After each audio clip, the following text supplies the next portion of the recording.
So this is my 2017 Tundra. It's got a 4-inch lift as well as 35-inch tall tires and 20-inch rims.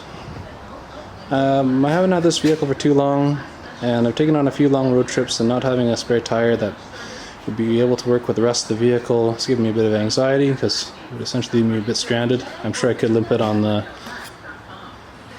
undersized spare there, but wouldn't be the greatest for the differentials and such. So anyway, went out and purchased a 35-inch tire, 12.5 wide by 20, and purchased a rim that's somewhat close and offset. I just wanted to find the cheapest thing I could find, to be honest with you, because it's going to be used as a spare. Anyway, we're going to make this fit under the back end of my Tundra today. So stay tuned to the end of the video, see how it pans out. Your first step will be to remove your spare tire. So underneath your back seat, you're going to find a tool kit that looks like so. And it's going to come with 4 attachments inside. Hopefully you're not missing any.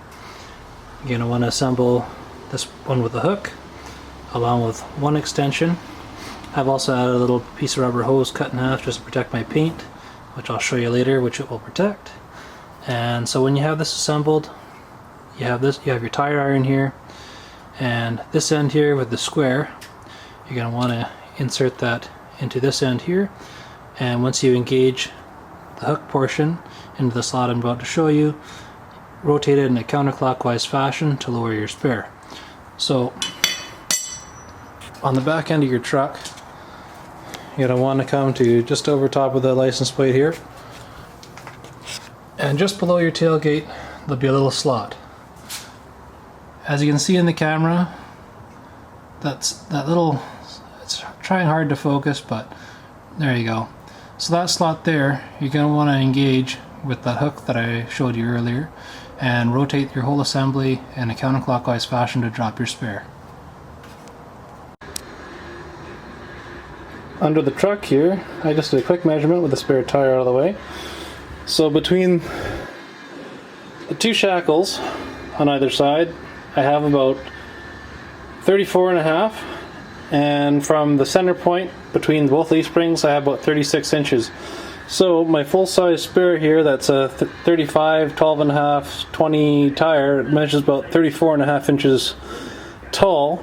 It should be able to fit in between the leaf springs. The only reason I could see you could have trouble with doing something like this is if you possibly changed out your shackles to a beefier version. It would definitely take away from the space in between the frame and so on for your spare tire, as well as it may change the geometry of the leaf spring possibly a little bit as well. Underneath here, I also noticed there's also a couple of these brackets on either side. You got one here, and you have one on the other side. They're just to kind of guide the spare tire back up into place once it goes up. But we're going to have to get rid of these in order for our tire to fit. So what I'm going to do is I'm going to take the air hammer, try to chisel these guys off, hopefully nice and cleanly so they can just pop off nice. If not, I'll have to get up in here with the angle grinder and cut them off, and then clean it up maybe with a little bit of paint and go from there. So I'm going to put the camera down and get to it. Finally got the brackets out. As you can see here, I use a combination of tools. Angle grinder with a grinding disc here, as well as a carbide bit just to get it nice and smooth. Also used a punch as well as a sledge to get it the rest of the way. And also, don't forget your eye protection and ear protection, especially in an enclosed space. A lot of people will just take the cut-off wheel and just cut them off somewhere around here, so they're somewhat flush with the cross member. I kind of thought this would leave a bit of a jagged edge to potentially rub against the tire, so I decided to take them right on out. Anyway, it's your choice. I'll take you underneath to see what I've accomplished, and just going to throw a quick coat of paint on. So back under the truck, here's the driver's side. As you can see here, here's where the old rivets were.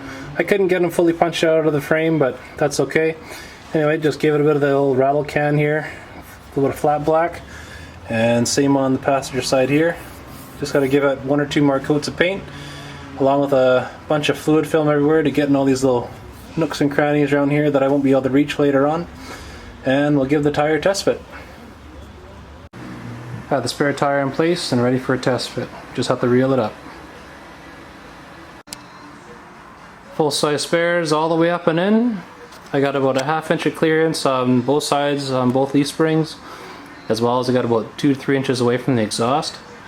That's another note as well. If you have the TRD exhaust, I'm not 100% sure how this is going to fit for you, as well as if you have an aftermarket exhaust. I'll just take you underneath there and we can have a look around. So underneath the truck, here we are away from the leaf spring. Got enough clearance.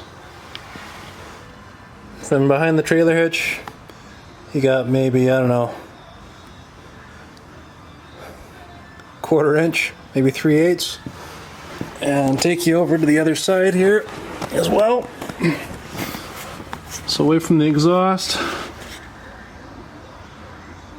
got a good 2-3 inches there, so the heat's not going to bother it too much. Here's the other leaf spring. You just got to center it because you don't have those guiding brackets anymore, so you have to guide it up into place and tighten it up. But shaking it and whatever else is not moving. Also have some good clearance between the diff and the tire, so I consider this a job well done. So here I'll give you a couple more shots from the outside looking in. Not a ton of clearance, but enough. The other thing you also may want to note, without those guide brackets in place, if your tire does end up losing a bit of pressure over the years, if you forget to air it up, it probably will come in contact with your leaf springs, just because they'll be jiggling around and such. But you know, it's good practice. Once a year, drop the spare down, make sure everything's good, everything's working, and the linkage isn't seized up. Make sure it's all lubricated and also aired up. Anyway, that'll conclude this video. Thanks for watching.